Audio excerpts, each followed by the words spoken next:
Hi, everyone. Thanks for joining us. We have a great show today for you. Word Troubadours by Ellyn Mabey and Paige Swift is a collaborative poetry book that will be published by Daniel Yaryan at Mystic Boxing Commission for his new series, Sparring All-Stars. Ellyn Mabey, a Southern California-based poet, United States Artist nominee in 2012, is the author of numerous books and is widely anthologized. She also has two highly acclaimed poetry music albums, Rodeo for the Sheepish, Hen House Studios, and Skywriting with Glitter, Ellyn and Robbie. Once upon a time, Paige Swift embarked on a pursuit of creating a story, a lyric, or an anecdote a day. 1,001 nights have come and gone, over 1,500 and counting, and Paige Swift has not emerged since. Each piece an individual entity existing in its own poetic realm. Here are the marvelous poets Ellyn Mabey and Paige Swift and their terrific publisher, Daniel Yaryan. Thank you. Thank you. Thanks, Harry. So we're going to read a weave of different works. And the first work is created by Ellyn Mabey, and the title is Cinema Dance. Cinema plus dance, invocation, fezzes, hot chocolate, UNESCO barrier reefs, unseen griffin, deer crossed with horse, a hybrid, just like us. We come from all over the globe, shaken like a snow-crusted city in a medieval handstand. We gleefully take towns by storm with our merry prankster bus selves. 3.5 days of cameras, ping pong, and pivo. We compose a shot list from confetti. We are part speed of light. Jules and Jim at midnight. We resist the temptation to crawl into the world and pull our psyches over our heads. In a universe where dance ruled, we'd see fewer body bags. We are cinemascope, chroma key with chromosomes. We are taking back the ozone layer that tries to stomp artists out and put them in tiny, flowery picket places. We go where others have gone and others will go. Van Gogh and Truffaut danced once. It's an everlasting dance. We are one tin can line away from the sky. We need our exuberance more than our math. We need to let our lights shine. Cinema dance is the longest magic hour. Let us leave a bread trail. Our breadcrumbs are evident. Feeding the soul is society's true hunger. Dobre huch. Thank you. This is called being an artist. Being an artist means a recession will always be there and has always been here while you sit not writing screenplays, not taking meetings, just writing love letters to Van Gogh's beard, not wearing a watch, not caring who's on the cover of People magazine. Being an artist means you might sleep awfully late. You might choose totally different things as the 4 major food groups. Being an artist might mean you feel depressed and make others feel distressed when they are near you. Being an artist means you probably memorize the aisles at the 99-cent store. You probably have a $12 service charge each month for low funds in your checking account. Being an artist means you don't feel you have the right to remain silent. Being an artist might make people think you're on drugs. Being an artist means people think your closet is full of turtlenecks and mood rings. People assume you play harmonica. People assume you know all the words to every song released in the 1960s. Being an artist means you do. Being an artist means serenity, intensity, sometimes simultaneously. Being an artist means you have the power of civil disobedience on the tip of your tongue. Being an artist means shrinking tie-dyed t-shirts because you were thinking about a poem and didn't notice the washer was on hot water.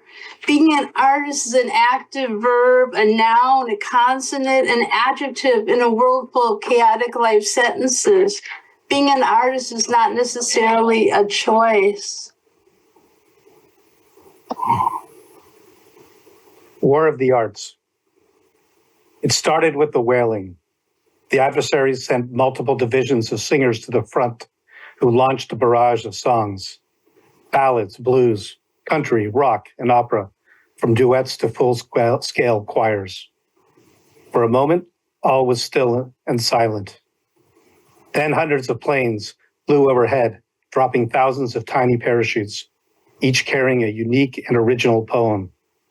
Unfolding the tiny pieces of paper to read the thousands of poems overwhelmed the sensitive feelings of the citizenry and their forces.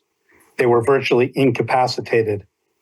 And then came the tap dancers, the contortionists, mimes, and jugglers, creating merry bedlam as they frolicked merrily throughout the lands for several days and several nights. When the revelry was finally over, the sprayers came in, marking all the territory that had been conquered by art. Somewhere in the sky. What if every moment you feel something happening? Someone scattering daisies and someone throwing ash. What if you feel the bones of history and the ache of the land? What if you wake up and your head is a map in a million different languages? What if you are able to eat musical notes for breakfast and symphonies for snacks? What if documentaries are written in your eyelids like rain? What if you listen to everything written with a crescendo of breath? What if everything blended technicolor wonder, but only for an hour? Would you wake up early or stay up all night in order to find it? What if your sky shimmered with glitter? What if your hemisphere drizzled with doom? A thesaurus of moments, human in nature. Would you live in the clouds or relish Earth's hue? Perhaps life is a multiple choice question, my friend. The answer's in a circle dance with no beginning or end.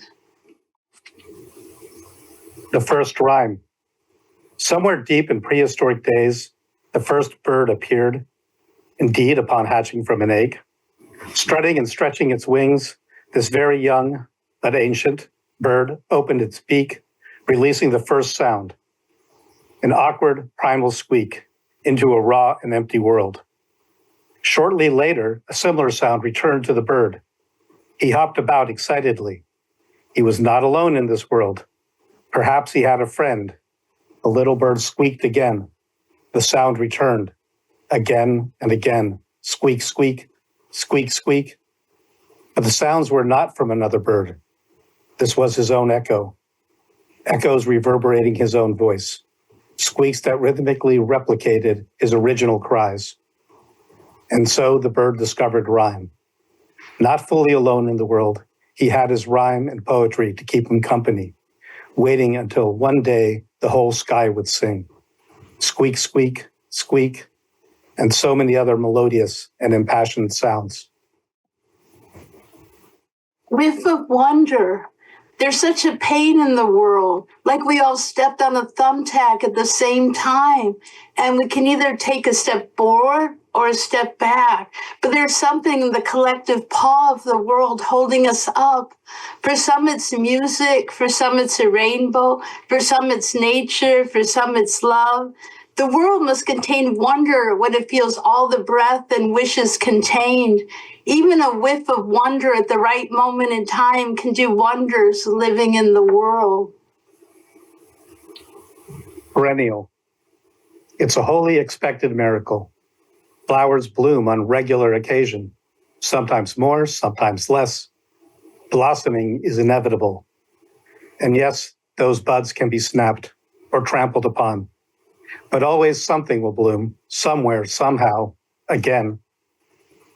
Do poems flow from the same spring? Unstoppable, perennial, always blossoming, infinitely unique, invariably miraculous, providing scent and color, and asserting life. 2016, the year the 20th century finally died. The year so many musicians died, and the year freedom seemed to be moving underground. Caskets filled the air.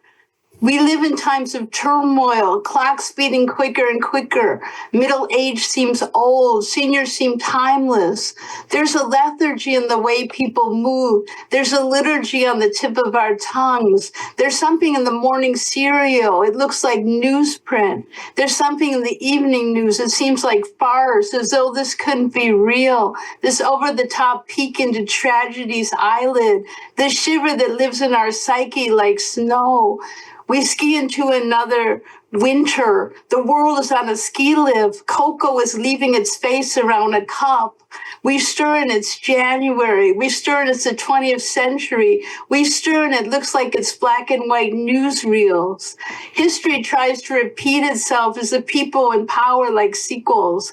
People wear the hero mask, the death mask, the face and the heart. People make choices. The stores sell everything. One of the strongest songs from Rodgers and Hammerstein, You've Got to Be Carefully Taught. Prejudging is the name of the game too many households play. Play Rummy Cube instead. Play solitaire, don't be influenced by peers. 1 minute to midnight, but people don't know if the year will leave us dangling from some threshold. History said, look at me with your eyes of flame, burn my pain in your memory, walk into the library and kiss all the spines. The earth is spinning whether people stay on it or not. What if earth falls in the forest and nobody is there to hear it? The last person on earth will carry a pencil. That is why earth has survived this long. Creation of myths. Elon Musk never did pay nor commission this poem, nor provide inspiration. Okay, not totally fair. There's something in the air. A Musk, peculiar and loathsome. Still, words require, even those of omission, reasons to soar, sparks of cognition, idling senselessly on our grand avenue of life, an era whose burdens have granted no choice. Destiny demands, ergo a titan commands, a masterly wrought-out epic, an ode to our crimes. Hidden spirits, bruised souls, pause and insist. Such usurpation, must it persist? Please, please arise before creation of myths. Who owns our lives and who owns our age?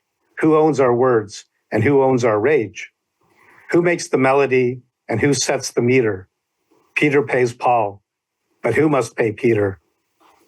Every bright dawn spawns words that we rue. Each definition cannot be untrue. That epic will rise as sure as our day. Can these words absorb power from sharp burning rays? Our meager testament has no aim to excel, nor fascinate, marvel, bedevil, find fault.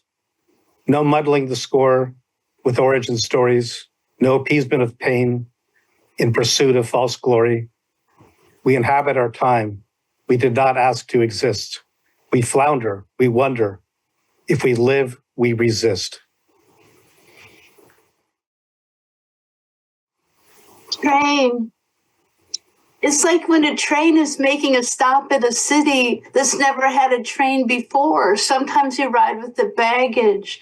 It's like dreaming night after night of American in Paris and not knowing if you are Gene Kelly, George Gershwin, Leslie Caron, Nina Foch, or Oscar Levant, or a medley no one will ever score. It's like being made of apples and finding you're forbidden. It's like the episode of Twilight Zone where the bandages are removed and you're still appalling. It's like finding the perfect Mont Blanc pen. As soon as you put it in your pocket, the world changes to invisible ink. It's like someone said, come out of the cave decorated with rare LPs and canaries who rebel against the coal miner's broken throat. You feel the avalanche in the bones of the land, itching like the first day of junior high. It's like someone yodeled to you, and when you yodeled back, they set fire to your Nelson Eddy and Jeanette MacDonald records. It's like wearing 3D glasses and saying, let's be silly together, and the other person saying, God, you're ugly. I trusted you. I've worn glasses since I was 2. Two trains running. 2 trains running on 2 parallel tracks. 2 trains passing with 2 opposite tacks. A view from the window evokes a look into a mirror as each opposite train quickly grows nearer. An approaching traveler is watching from the same seat as mine, his window a frame, a warped passage of time. Gone in a rumble, what did he see? Something totally different? Or precisely the same as me? What is he sensing as he enters the terrains I have passed? Been there, done that? Or aching nostalgia for times he has lost? Maybe there's wonder, sensations to breach. Maybe anticipation for the destinations he'll reach. Maybe we're disparate and share only what every soul thinks, that we're special, distinctive, and completely unique. Eternal Eponine. If you've seen Les Mis, you know what I mean. If you've been to high school, you also know. Life is a musical on the very best days. Life is a musical on the very worst days. Musicals walk our emotions on the slippery emotional slope of childhood. Weirdness, defiance, acceptance, and the wisdom to know you are the difference. Life is a theatrical terrain, and we break the fourth wall carrying a curtain and a ghost light. Breakfast is full-on pancake makeup. Lunch is props from the apple orchard. My dinner is with Andre. I'm Eternal Eponine, the most reliable narrator I've ever seen. Poetry House. People started to flow into the modest, nondescript house near the corner of the street. Quickly, the ground floor was full of revelers who began to recite lines of verse one by one. As they each took their turns reciting their lines, their recitation soon became unified. Altogether, those who had gathered, young and old alike, from different walks of life, were chanting as one. Outside, the cramped house began to pulse, breathing with the rhythmic lines of poetry that the revelers all lived and shared. The windows steamed, and wisps rose from the chimney. The color of the house lightly fluctuated from gray to soft pastels. And the poem finished. The revelers held a solemn breath, and then each took their leave. The tiny house was again empty, nestled in peaceful anonymity near the corner of the street. People. There are people who hold an abridged tablet of the Ten Commandments in the space between their teeth and jaw. There are people who come into a room with stardust on their breath like a lullaby of backward halitosis. There are people who hold the planets together by clicking their Achilles heels 3 times. There are people who skywrite without an airplane, without a net. There are people who twirl a room like a rodeo for the sheepish. There are people who have bowling parties in their pajamas while the rest of the world seems like a pin, waiting for an angel to step out onto the dance floor. There are people who seem to have eyeball upon eyeball like gumballs in an arcade of vision. There are people who walk into a room, a thermometer preceding them. There are people who wear their weather like perfume. There are people who know the cuckoo is the state bird of most states of mind. There are people who went to the same high school and spent each recess in the lost and found room, uttering their phonetic name. There are people who will have conversations deep as deathbed soliloquies and never speak again. There are people who make whatever street they're on, Telegraph Avenue, 1964. There are people who write a shopping list in hieroglyphics. There are people who look up at the sun 8,000 times a day and lack an eclipse. There are people who dry questions from the tongue like photos 1 second before the crisp of a fire. There are people who ask nothing, and your heart sits like a blank check in a bookstore that sells only elegy. There are people with a little past behind their ears.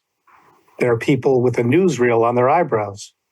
There are people, no matter how many apples they held, teachers resented them. There are people who ring many doorbells, but won't let themselves in. There are people who light candles half the week and swallow swords the rest. There are people who memorize the footprints made by the snow. There are people who dine on shivers. There are people who chew on icicles all year round. There are people who pray with the nostalgia of baseball. There are people who laugh at life open mouth like a kiss. By Ellyn Mabey.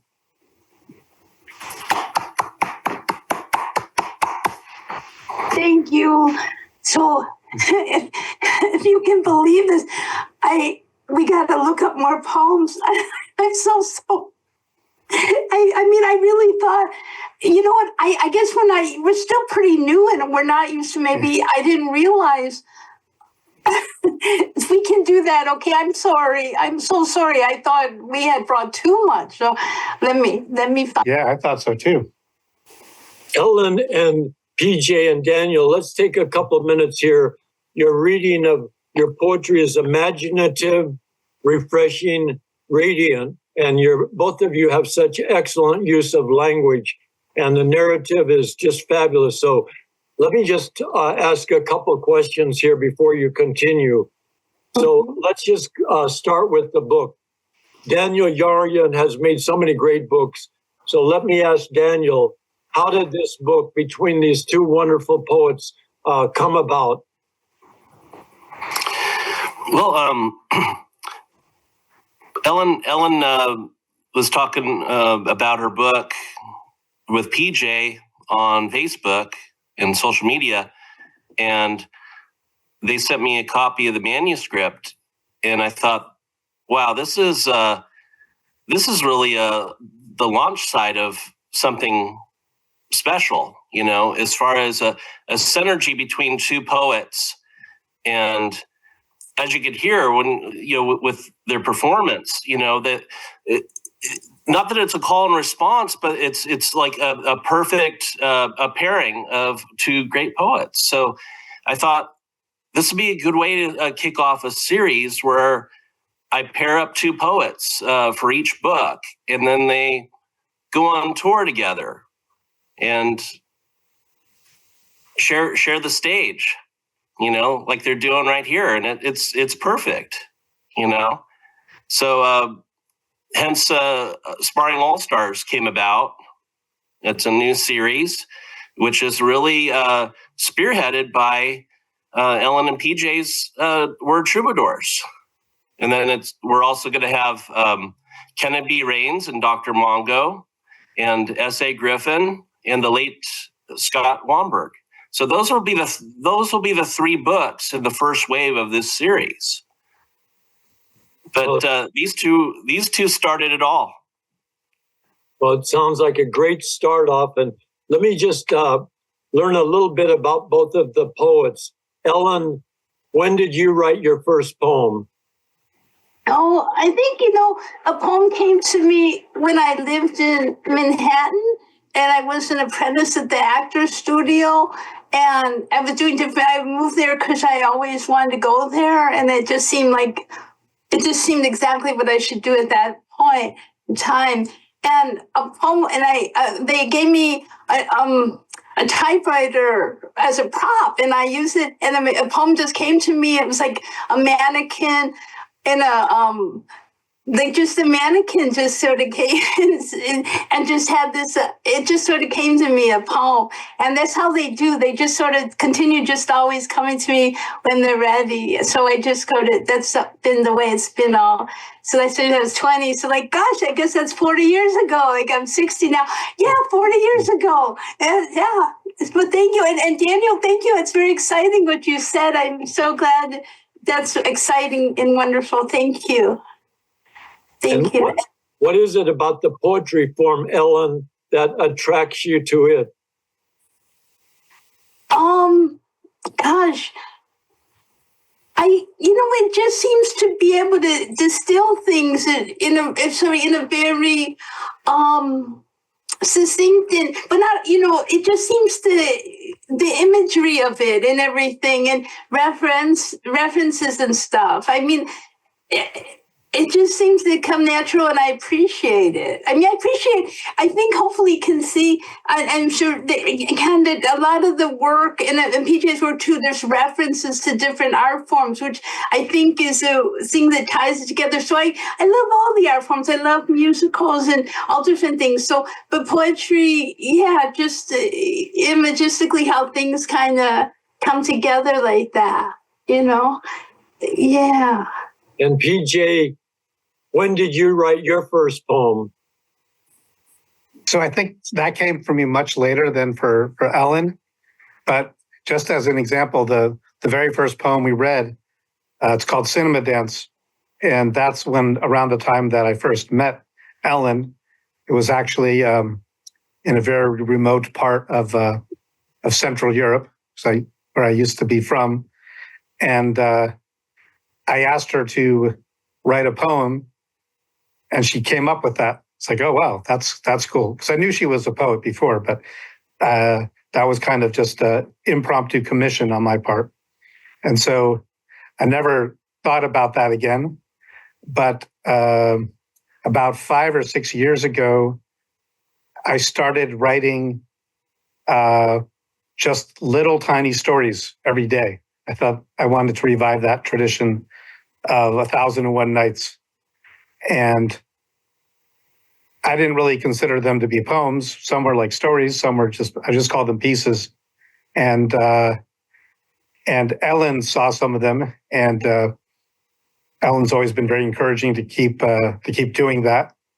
And so some of them kind of have emerged as what you could label to be a poem, I suppose. I didn't really ever consider that before. So I'm kind of at the start of discovering what I think poetry could be. But I never thought of it as something on its own. Like Ellyn, I think of it in the context of just anything that people create. And so did you say you grew up in Central Europe? Partially. That's where I'm very originally from, and I lived a big part of my life there. And how old were you when you came to America? I was a little kid, but then I lived there again. So I've kind of lived in both parts of the world, and that's where we first met. And now I'm in Southern California. And Ellyn, you mentioned Actors Studio. Was that in New York City? And if so, could you tell us where you grew up and when did you come to LA? Yeah, I grew up in Wisconsin, in Milwaukee, and I came to that is the Actors Studio in New York. I came here right before 11th grade to San Fernando Valley and stuff, and then when I was 20, I moved to New York, and I was there for a couple years, 2.5 years, and did all these different apprenticeships there. So the Village Voice, the Actors Studio, Young Playwrights Festival, just many, many things, which was so, so exciting and fun and stuff. Yeah. Well, you both are a blessing to us. And Daniel, he's just done so many great books, and he's so supportive of the poetry world for many years. So why don't Ellyn and PJ read for about 20 minutes and continue your wonderful reading, and then we'll talk a little bit more toward the end of the program. Ellyn, PJ. So this one is called 2 Grains of Marble. They were 2 tiny grains of marble, snugly packed together for millions of years. Already they were quite noble within the mineral world. Not diamonds, of course, but marble was still high class among all the rocks and stones and sand and dirt out there. And then suddenly, to much excitement, the 2 grains were part of a slab extracted for the services of a great Renaissance sculpture. Without exaggeration, this was a once-in-a-million-year event. The skilled sculptor tried his hand at the slab, but finding the marble's qualities not suited to his talents, cast it aside. The slab and its 2 closely snug grains lay dormant for over a decade, which was no time at all for marble, when an even more miraculous event transpired. The great Michelangelo took possession of the marble, focusing his talent, love, and passion in transforming this slab into a transcendent work of art. With skill and care, he devoted himself to chipping, chiseling, and carving the slab with his full divine affection. Before the great artist was finished, the power of this monumental work was evident, and even the slab of marble itself, down to each and every one of its individual particles, became imbued with essential vitality, as if touched by the hand of God. Now, the masterpiece is virtually finished. The work, Michelangelo's Pieta, would live with a permanence and essence beyond the marble's elementary millions of years. All that was left was one final scrape of the master to render this statue its eternal state. And with that fine movement, the two grains, born from crystals millions of years ago, so tightly bound since the beginning of time, were separated, released from their embrace. One remained forever an integral part of the Pieta, the other discarded, the final grain regulated to a pile of dust. They were companions no more, their destinies radically transformed. The original grain remains a part of the Pieta today. They are one and the same, the material essential to the spirit. But this story also has a happy ending for the other grain that had been swept aside. An assistant cleared the studio floor and collected the powder that included this errant grain. That powder was collected and used as an ingredient for plaster that the master later used for a fresco in another great work, the ceiling of the Sistine Chapel. There, as God reaches out to Adam, granting the gift of eternal life, on the way, on the very farthest tip of his finger, is that other grain of marble, cast aside no more, blessed by the breath of art. Beautiful. Yeah, I feel so glad that he showed me all this work because I so naturally saw how, I'm so glad. Thank you. It's beautiful stuff. It's really neat. This is called Picasso. I found a year that likes my body, 1921. Girl sitting on a rock. Picasso painted a woman with my thighs.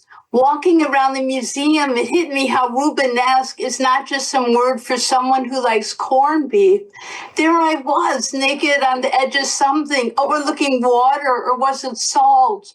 It was weird. Nobody was screaming fat chick at the frame. Nobody was making grieving sounds. But the girl in the painting looked sad, as though she knew new ears were smudging a forced liposuction with rough acrylic.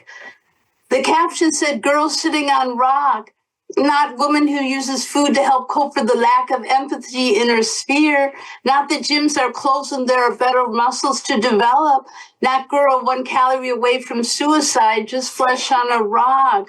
Her eyes dripping question marks onto girl looking into a mirror. The vibrancy, the need to chew the ice cubism till the teeth bleed. The color is so deep they look wet. The museum guards watch me tentatively. I lean into the paintings. I veer to the outside to find out what Picasso called each work. I like titles or vocabulary of oil. The girl on the rock whispered to me, go girl. I love museums. Call me old-fashioned, but I like face-to-face conversations. So this is called The Expensive Traveler. For over 3 years, he traveled the world, seeking out humanity's legacy of culture and art. This was his sole devotion as he traversed the planet far and wide, to corners both famous and virtually unknown, to recognize, appreciate, and become inspired by the mass of human creation. But although his travels did provide profound inspiration and spiritual enrichment, on his return, the traveler was overcome with plaintive regret. How could this be? His close friends asked him. After all, he had been privileged to have dedicated to encounter the massive human artistic accomplishment. Yes, it was true that some works had deteriorated and others had long been destroyed, but in total, humanity's treasure was quite remarkable. It wasn't what was lost that bothered the traveler. Indeed, just knowing about the works that had been deteriorated or disappeared was also an inspiration. What bothered the traveler was not the past at all. It was another regret entirely. I have come to realize that despite all our failings, human potential remains vast and almost unlimited. With humanity destined to thrive for many hundreds of thousands of years more, my regret is for all the works yet to come, the art not yet imagined. None of us, not even I, the extensive traveler, will have the privilege to encounter the art that has yet to come. Thank you. That's beautiful.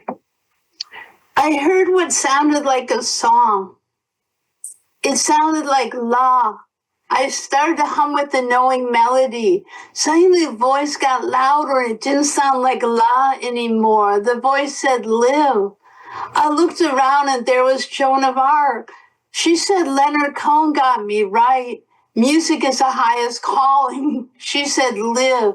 I know it's not easy being a woman who knows the difference between Gene Kelly and Gene Krupa, Miles Davis and Miles Traveled. I know how men make women wear armor of all kinds. It's natural to think of blowing out your candles when you read Tennessee Williams. Many things go through one's mind. It's hard to watch angels go to bed with wings and in the morning it's ash. Dreyer got it right. The soul is in the eyes, close up. She said, I'm a chick candle. They think they extinguish me, but I never completely go out, live. My body is not my soul. Of course not. I know martyrs from all times and seasons. We play mahjong in heaven. We read comic books. We are not 24/7 serious. That's what really scared them. Every them through history is afraid of what's brimming and can't be controlled. When she spoke, smoke came from her mouth like the grate of a Manhattan street, like a dragon. She nodded, it's my DNA now. My descendants, wherever they may be, they will recognize each other. Of course, we can tell the chain smokers from the saints. We are not naive. Everyone wants a puff of immortality without having to die.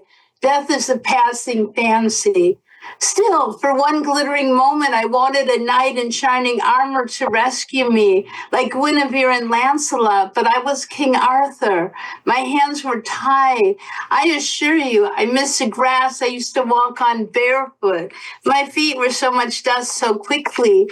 I was a girl who played hopscotch. I was a girl who picked berries and had little girl crushes. I was a little girl. Live hung in the air like the notes you hear after the opera is over. The reverberations last forever. That little song, everyone knew that song. Nobody considered it their favorite, but they kind of liked it and accepted it. A sweet, silly, harmless little tune.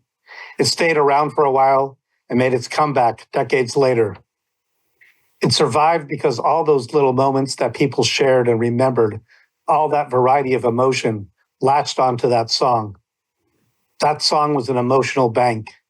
It stored what otherwise would have disappeared forever, the emotional substance of so many lives. That song was like currency, not particularly distinguishable or valuable in itself, but it was a denomination of worth. And so the song was played and sung and remembered, gaining value over the years and far into the future, serving as a testament that we were here. Hey, can I ask you a favor, PJ? Can you read Ellyn Maybe's Dream since we were talking about Central Europe?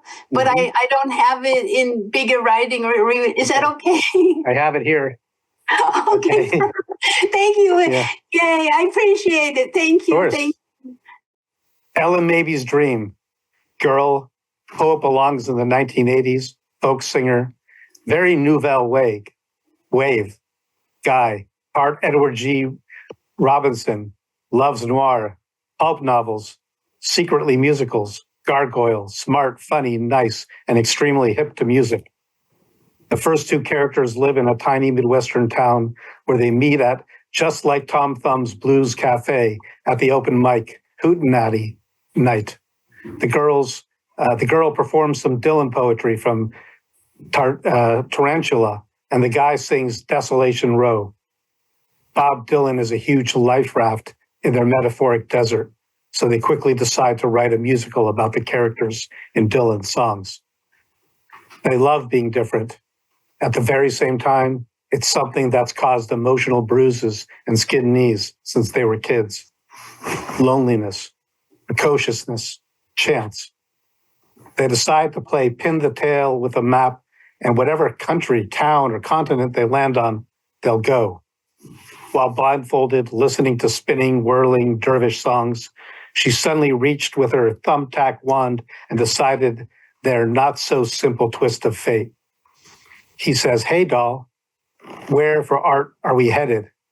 She says, smiling and jumping up and down, "We're going to Prague." He says, "Wow." They are both ecstatic. She picks some place farther than Chattanooga or Dallas or Alabama or even Alaska. She was grateful she was wearing heels that day, so she propelled the thumbtack into Central Europe. In flats, she would have picked Michigan or some M place. She had that knowledge. She knew Allen Ginsberg had been the king of May in Prague. She knew he had been kicked out too. That's what she wanted, to be queen and then to be returned to herself. She related to Kafka, of course, like every Jewish outsider who grew up on Woody Allen films and gefilte fish.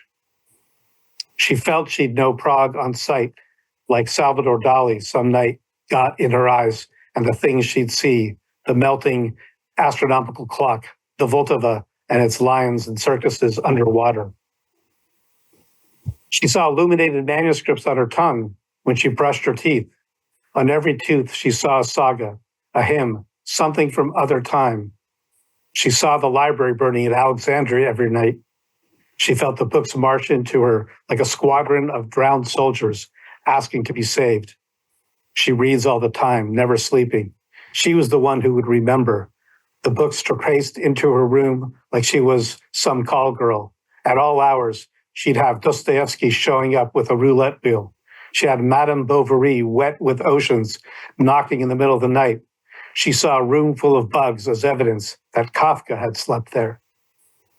She saw the crazy ink, the melancholy topography of many scribes. Suddenly, the girl woke up. She had a slightly sweaty forehead. She told the guy, "I had this vivid dream, but somehow I forgot it. I was reading, or was I being read to?" When they got to Prague, it was so beautiful. The theaters looked like cakes, gold icing, murals, horses, everything. She never knew there could be so many kinds of cobblestones. She had tried to learn Czech before coming to Prague. The first word she learned was slunce, meaning sun. The language came intricate and quickly out of the speakers' mouths. Everywhere she went, she felt people were talking of philosophers, musicians, and alchemy. Many were only making a bit of small talk, but she imagined she was missing out, not knowing. On the other hand, she had spent so many years in America knowing exactly what people were saying. This was not necessarily an advantage. All the words with rough edges, all the endless talk about reality TV, all the eternal chatter like contemplation was nefarious or something. The Charles Bridge was beautiful, but she didn't feel compelled to linger there like others. It was the side street architecture she felt deep in her marrow. It wasn't just the various styles of architecture alone, but the sculpture, painting, graffito, ornamentation, and most of all, the people in their stone state. They were their own Prague, a nation of gargoyles. At night, you could hear their speeches, their music, their litany of witness. Others looked like angels. Some held up balconies. Their Verona, the lovely soliloquies of this magic and haunted city. Sometimes they held their bodies in a certain way, practically leaning into eternity. One day she was singing all kinds of songs as she walked in the night. She felt safe enough to enjoy the way past twilight hours on certain streets. There she would sing and sing, tangled up in blue. Love is a 4-letter word, Adelaide's lament. Suddenly someone said, Bob Dylan, Joan Baez, and Frank Loesser. She looked around and nobody seemed to be talking to her or even looking her way. But she looked up and smiling at her was a gargoyle wearing a t-shirt with a picture of Starry, Starry Night. He winked. That's Van Gogh and a little bit of Don McLean. This was seriously unusual for anyone to get her references, let alone a gargoyle. She sang more songs. He knew all the lyrics too. It was as though he was waiting for her to come to Prague and walk down the street. He looked more human than gargoyle, like he had just bumped into the building for her benefit, but he looked like he had been restored. He told her how he had been a composer, a painter, a poet, a baker, but a few credits short to be a candlestick maker. He was one of the Renaissance people alive during the Renaissance who nobody remembers anymore. He was in Shakespeare's shadow. If not him, then somebody else. Shadows drove him crazy. Now he cast his own. She listened to his psychology unfold and told him that the guy she came with walked into a hospital and walked out with a girlfriend, and now he was history, so to speak. And here they had come all this way to write a musical about the characters in Bob Dylan songs. She started to ask him if he had any time. She caught herself. He said, look, I don't want a pity gig just because I've been on this building since 1348. I was here before this building was. The building is here because of me. I used to live in a tree. It can always be done, but sometimes this takes a toll after 100 years or so. Suddenly he started to talk about directors and playwrights and penguins and where the peanut butter and jelly was invented. And he pulled a dictionary from his rib. She was awed by this mystery. His head, which was not bigger or smaller than other heads, was full of this, while others, it seemed, were full of that. By Ellyn Mabey. Oh, thank you. Gosh, I've never heard it read, by anyone. Like, wow, thank you. Wow. You. By the way, thanks again, Harry and, Allegra and Daniel and everyone. I'm sorry, I am kind of giddy, unusual, so I apologize. But this is me, right? You both had a poem in last year's Sparring Artist, the annual one. If you want to read from that. Do you know which one we had? Yeah, you read, or you, Someday Our Peace Will Come. Oh. And Waiting in Line. Oh.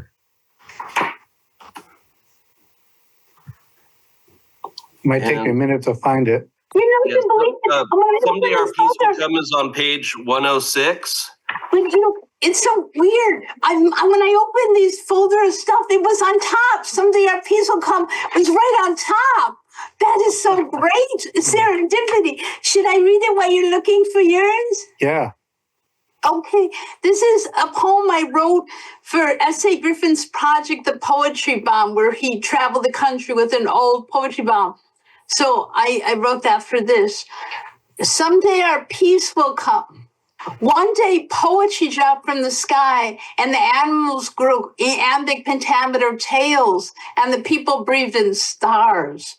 One day music dropped from the sky and the architecture turned symphonic and the people breathed in harmony. One day memory dropped from the sky and the past, present, and future sifted like flour and the people breathed in wonder, smoke and ash, as distant as two sides of the same coin. Thank you. Waiting in line. Waiting in line at the post office to pick up my package, I saw him, wearing his dark linen shades low, on his nose. He had the same droopy eyelids with the bright, joyous twinkle in his eyes. His cap sat on his head at a smooth angle, as his baggy pants hung comfortably on his slim frame and his feet lazily filled his slippers just part way. Across the hall from me, SP stood calm and relaxed. His long, delicate fingers caressed his envelope as if composing a tune. Just like SP, I knew. But this man appeared East Asian, and SP, a pale redhead, was not. And there was also the fact that SP had been dead for over half a year. Yet this man was surely him. His manner, nature, and essence were all SP. I studied him from a distance, unsure if he registered my gaze. Delivering his envelope ahead of me, he appeared to flash a wry smile for my benefit before raising his shades and sauntering away. I clumsily held my package, shifting it from arm to arm as I stared at where he had just stood. I had heard of such people before, but only now had I been aware of encountering one. This man was more than a doppelganger. This man must have been an immortal vessel, an animated body available to accept the transient souls of the dead, just as he must have been doing continually since time eternal, temporarily hosting an expedited reincarnation. Of course, SB must have encountered such a fate. He shared so much joy and connection with our current world. Why should he wait to be reborn and grown into a new age when his soul needed to engage with the here and now? Ours was the age he knew best, one that he also helped form through his sensitive charm and rebellious but enlightened manner. This man, this host of SP, possessed a coolness and reserve that allowed him to be present while just out of sight. He had the know-how to wander through the world with his light touch of grace, and every now and then to deliver a wink and a smile to let people know that their friends were okay. Thank you, Ellyn and PJ, for such a lyrical, poignant, wonderful reading. You're both fabulous, and those last poems you read just were the perfect time to end. We are just about out of time right here. I'm going to make an announcement of our next reading. Next Tuesday, Corinne Conley, Kay Wiseman, James Cushing, Garen Berry will read from Thomas Hardy, Selected Poetry. Today, we started this program, Harry's Poetry Hour, Creative Chaos, MPTF, in March 2020, when all the gatherings and activities at MPTF closed down because of COVID. And this is our 230th show. So thank you both for such a blessing with your wonderful poetry. And you two are just such a perfect balance with each other. And Daniel is just the perfect publisher and poet to present you to. And so obviously, we know you're going to have a great success with your book.